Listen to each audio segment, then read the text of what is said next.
3 reasons why self-care should be a priority. Ask most people what self-care means to them and they will stare at you blankly. The very concept of taking specific time to look after yourself is extremely alien to many of us, and it's something that is overlooked all too often as a result. We have enough to do without all this self-care jumbo. Well, I'm here to tell you that this is precisely the wrong attitude. So listen up and let's discuss the crucial reasons that self-care should be an absolute priority. It's critical for your mental health. Mental health is something that more and more people now struggle with. The modern pace of life is simply too demanding for many, which results in anxiety, stress, depression, and many other issues. If you wish to keep up with this fast pace of living, and if you wish to perform your best without incurring lasting consequences to your health, then you need a stable foundation upon which to build. Think of self-care like vitamins, during a time when you're constantly surrounded by opportunities to get ill. It teaches you compassion for others. Compassion for others starts with compassion for yourself. This is something that many people don't understand, instead assuming that the two are unrelated. In fact, though, by better learning your own emotions and by cultivating the emotional intelligence that comes from that, you can learn to spot when others need you as well. Not only that, but by looking after yourself, you will be in a fitter state to be able to look after others. How can you help someone if you're close to going to pieces yourself? It makes life more enjoyable. Perhaps you're able to get by without self-care. Maybe you can just about complete the work you need to, and perhaps you won't get ill. But if you continue to neglect your own well-being, what's the point? If life is simply a matter of bearing the worst until it's all over, what are you getting from it? The truth is that whoever you are, you have the capacity to be happy and contented right now. You don't need to be rich or even debt-free. You just need to give yourself time to be happy. You just need to give yourself the chance to enjoy the present moment. When you learn to do that, you'll find that life is imbued with so much more meaning. How's that for essential? 4 easy self-care tips that can drastically boost your mood. If you get home from a day at work and find yourself in a miserable mood, then you have 2 options. Stay that way or do some work to cheer yourself up. One of these options will result in a more productive and enjoyable evening. This is where self-care comes in. And in this presentation, we'll look at 4 easy methods to drastically boost your mood. Go for a stroll. Spending time outdoors has been shown to improve your health in countless ways. These range from enhancing the production of numerous mood-boosting hormones via the action of vitamin D to supporting the health of our healthy gut bacteria. Walking helps to relax the mind and encourages creativity and feelings of contentment. Have a healthy snack. When we eat, we release feel-good hormones like serotonin and dopamine. This can help to immediately boost our mood, while increasing our blood sugar will prevent a rise in the stress hormone cortisol. Eat chocolate, and this will be a short-lived high, as the sugar spike will soon rebound and you'll end up feeling guilty. Conversely, though, if you eat a healthy snack, you'll get the added bonus of lots of vitamins and minerals that can even further enhance your mood for the long term. Meditate. Meditation helps to train focus, concentration, and mindfulness. What's more is that it provides you with a way to escape any stressful or upsetting emotions. Think of meditation as a place that you can go to whenever you need to. Call a friend. Calling a friend is one of the best ways to improve your mood. Humans are social animals, and when talking with friends, you will find that this immediately lifts your spirits. A friend can talk you through anything difficult you're going through or distract you with jokes and stories. While calling friends is great for your mood, seeing someone in person is even more effective. Studies show that just looking at photos of people's faces can cause the release of many happiness hormones. If you find that you do all these things and you still can't get yourself out of the bad mood, then you should see someone who can help you deal with your issues. Anger or depression are not problems in themselves. They are symptoms of wider problems that you need to address if you and your loved ones are going to get any peace. 4 ways journaling makes you happier and more fulfilled. Journaling is a simple act and something many of us might have done as children. As we get older, we often feel we don't have time for journaling, and we drop the habit. But this is a huge shame, as not only is journaling a rewarding experience in itself, it's also a practice that can help you to cultivate a better mindset, more gratitude, and overall greater happiness and calm. So how does journaling offer all of those benefits? In this presentation, that's exactly what we'll be looking at. It helps you reflect on your day. Firstly, journaling will help you to reflect on your day and gives you the opportunity to think deeply about what went well and what went wrong. This kind of black box thinking is perfect for making positive changes in your life, as it helps you to see where things could be going better.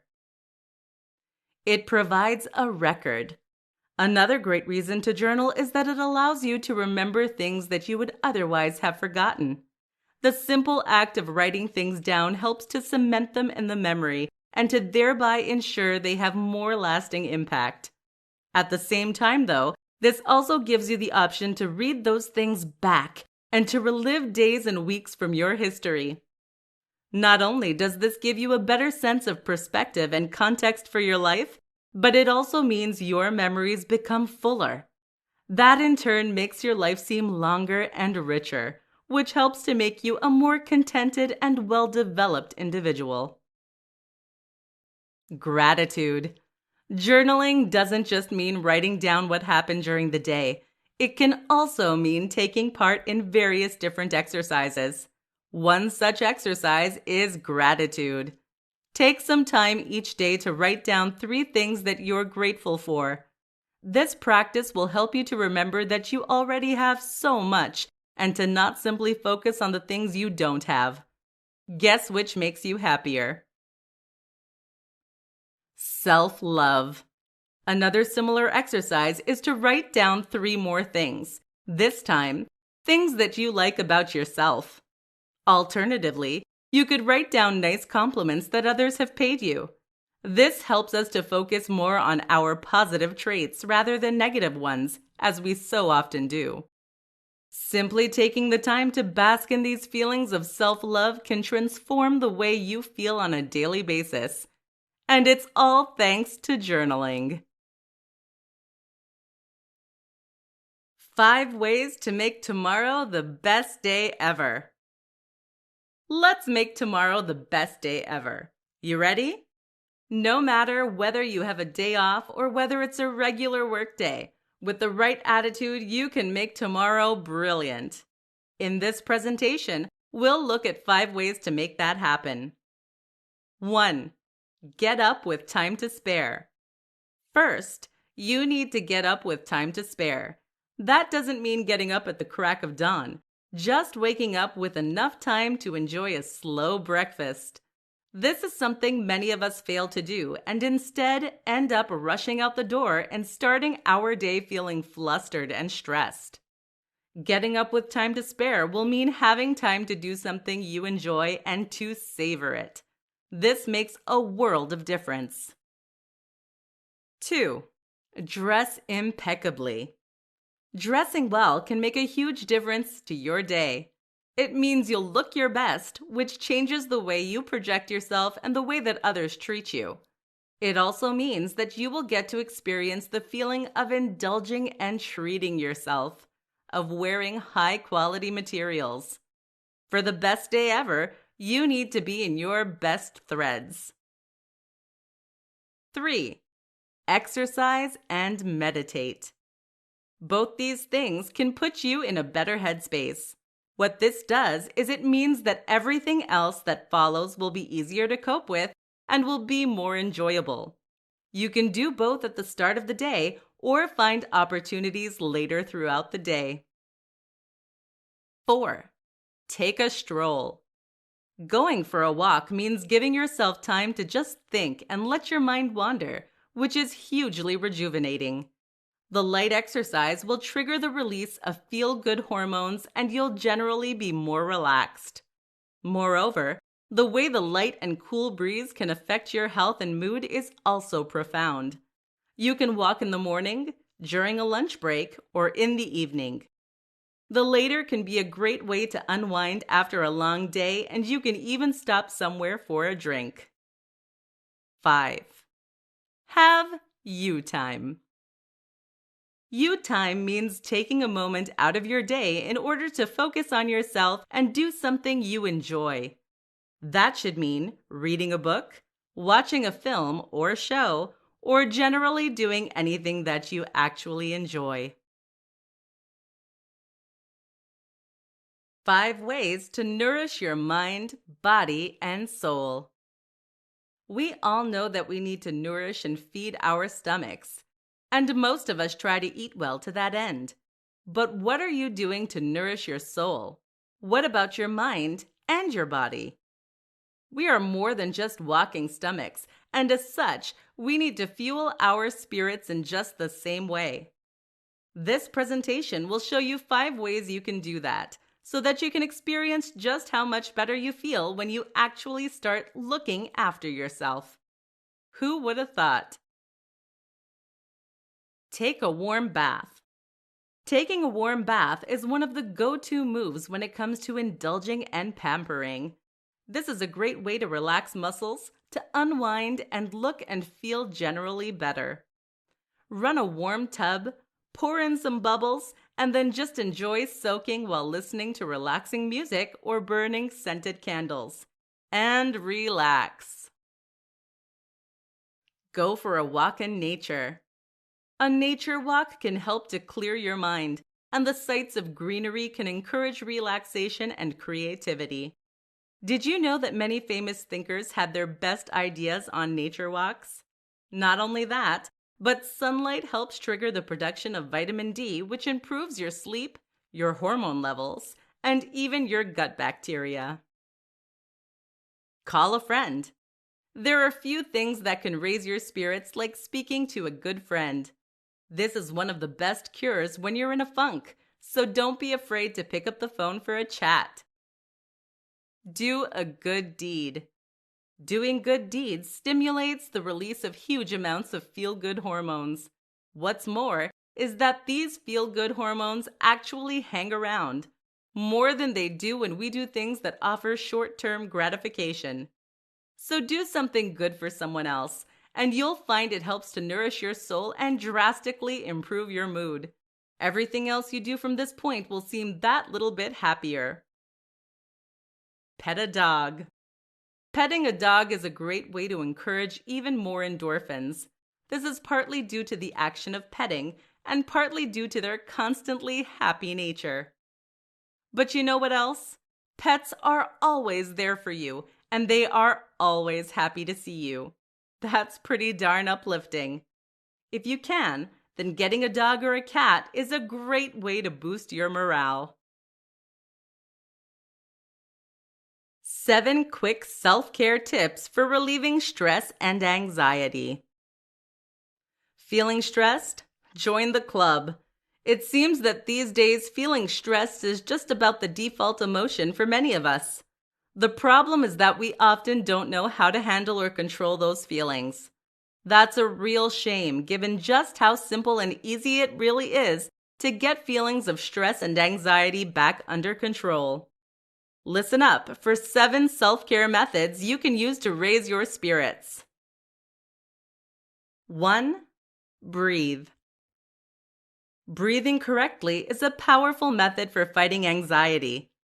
Look into something called belly breathing for an idea of how to do this. Another tip is to try using specific breathing exercises, such as the fourfold breath. You can learn many of these from yoga. 2. Take a warm bath. A warm bath provides a time to just relax and focus on yourself. Moreover, the warm water will relax your muscles, while any scented candles can further lull you into a state of calm. 3. Eat something wholesome. Eating triggers the release of serotonin. Very often, when we are very stressed, it is actually at least partly because we've not eaten recently. As such, our blood sugar is low and we have high cortisol. 4. Exercise. Exercising also triggers serotonin. It's also a great way of reminding ourselves that we are in control and that we can do something productive and healthy if we so choose.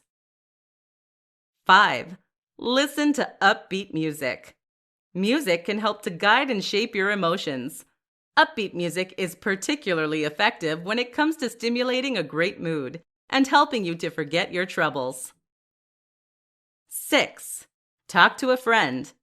Talking to friends is an excellent way to improve your mood. Humans are social animals, and as such, we're wired to spend time with other people. Not only that, but a good friend can help talk you through your stresses, or at least distract you from them with some lighthearted chat. 7. Meditate. Meditation teaches you to rise above emotions that are dragging you down and to take conscious control over your attentions and your mood. This is a powerful tool and one that everyone can benefit from. To get started, just find a quiet place, sit down, close your eyes, and focus on your breathing. If you find your mind wandering, then just gently bring it back to your breath. How to create a morning self-care routine for a successful day. How do you start your morning? If it's like most people, then it probably involves being jolted awake by a blaring alarm, only to have to rush to work on your morning commute, pushing and jostling against hordes of angry people heading the other way.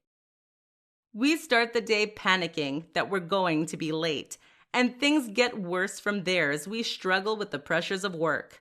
If you're a stay-at-home parent, then your day is probably no less frantic, but even more isolated.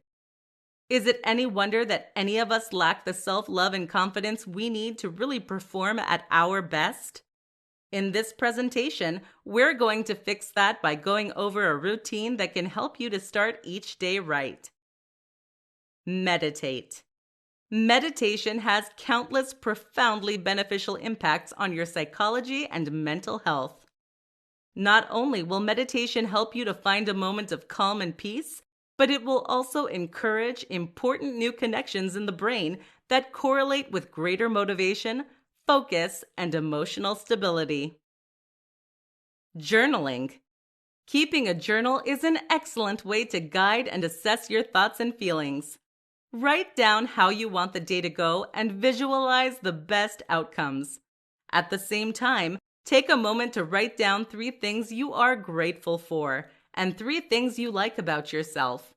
By directing your attention in this way, you can focus less on the things that make you feel overwhelmed and incapable and more on the things that fill you with warmth and happiness. Affirmations. Read out positive affirmations that remind you that you are a worthwhile and successful person. Read them aloud for a greater impact. Different people respond better to different affirmations, so spend some time finding the ones that work best for you. You can also place these affirmations around your home in the form of Post-it notes. Groom. Next, you should spend some time grooming and making sure that you take the time and effort to really prepare yourself for the day. This is something you do not only to look your best and feel your best, but also to enjoy taking time to spoil yourself and really indulge. The whole ritual of the warm water and the fact you are taking the time is not only cleansing, but it also reminds you to take time for yourself. How to cut out toxic people in your life. Self-care is not just about what you do, but also what you stop doing. There are many habits and behaviors that can slowly eat away at your mood, your contentment, your health, and more. Taking sensible care of ourselves means learning to identify these things and to stop doing them. In this presentation, we'll be discussing one of the most harmful habits that many of us maintain: spending time with toxic people. So, what is a toxic person? Essentially, that's anyone who consistently makes you feel worse about yourself. Perhaps they're judgmental. Maybe they are unkind, or maybe they are selfish. Unfortunately, many of us continue to put up with such people simply because we have become used to their treatment of us, or perhaps out of a misguided sense of loyalty. Either way, this can eat away at your self-confidence, cause stress, and ultimately make you less happy and successful. The problem is how to get away from someone who is deeply ingrained in your routine. The first thing you need to do is to identify these people and to recognize that they won't change. Too often, we think that we can change people by changing the way we treat them. In truth, most people are very much set in their ways. It's unlikely they'll ever change, and certainly not through the influence of a friend or acquaintance. You simply can't afford to wait. With that out of the way, it might still be hard to completely stop seeing someone. If they work where you do, or if you have mutual friends, then it can be tough to go cold turkey, as it were. Instead, then, you might do better to simply create boundaries. If this person lets you down, then learn to stop expecting things from them. If they are unkind, then try to avoid alone time. You might have to see them in group settings, but you don't owe them anything, and there's no reason for you to spend time with them one-on-one. You have given this person chances, and you don't owe them anything. You can't fix them, so you mustn't let them harm you. Keep your interactions to a courteous minimal, and don't be afraid to coldly cut them off if they expect anything further. You'll find that life becomes much easier when you do. How to focus on the good things instead of the bad. Your mood doesn't just come down to what happens to you. It also comes down to how you choose to react to what happens to you. Here's an example. If you were to spot a lion hiding in the bushes and you believed that it was going to eat you, then you would experience a huge rise in stress hormones. Your heart rate would get quicker, you would sweat and shake, and generally, you would feel a lot worse. But if you saw that same lion and you thought you could get away or overpower it, then you might continue to feel calm and relaxed. The relaxation is more down to your psychology than it is the situation itself. But what if you never saw the lion at all? The problem is that in real life, many of us see lions where there are none, and thus we are in a constant state of panic. So what do? You train yourself to change your thinking and to focus on what's good. One way you can do this is with a practice called CBT, or Cognitive Behavioral Therapy. This shows us how to focus on our own thoughts and then to change their content.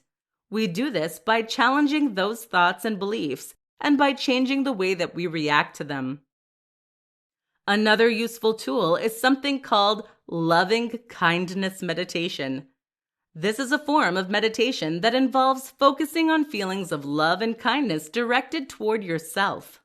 In turn, that can help you to feel the kind of self-love that you might have been missing and to once again make it a part of your life.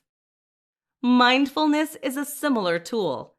This simply means being mindful of what you are focusing on and how you're feeling. By doing this, you can eventually learn to pick and choose what you allow to affect you.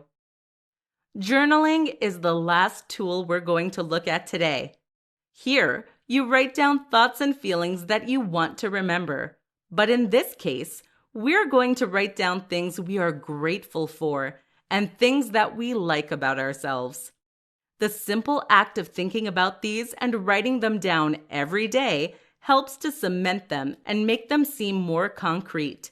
That way, we learn to appreciate what we have and who we are. How to say no and why setting boundaries is important.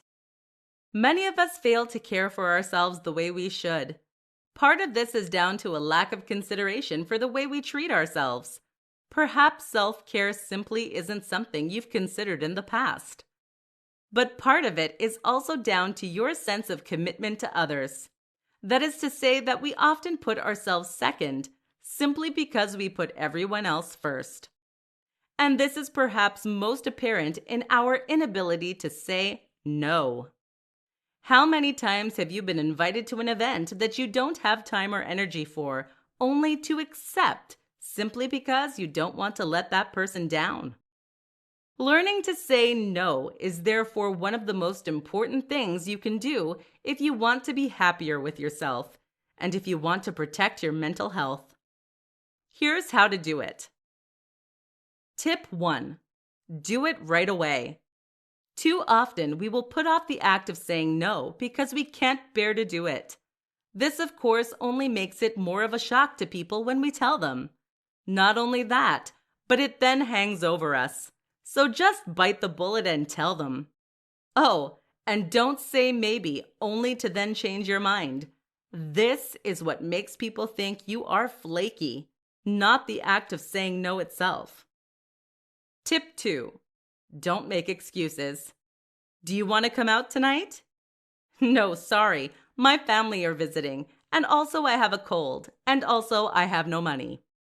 No one buys these excuses, and it makes people think you don't want to spend time with them. Just saying no because you need some time to yourself is perfectly fine. What's more is that if you and your friends can be honest with each other and not place pressure on one another, then you can improve your relationships. Tip 3. Don't fret about it. Many of us don't want to say no because we fear that we'll never be invited out again or because we think we'll hurt someone's feelings. In truth, the other person will likely think nothing of it, so don't worry about it. And if you are worried, then you can always just invite them out for coffee or drinks next time. That shows you're interested, so no harm done.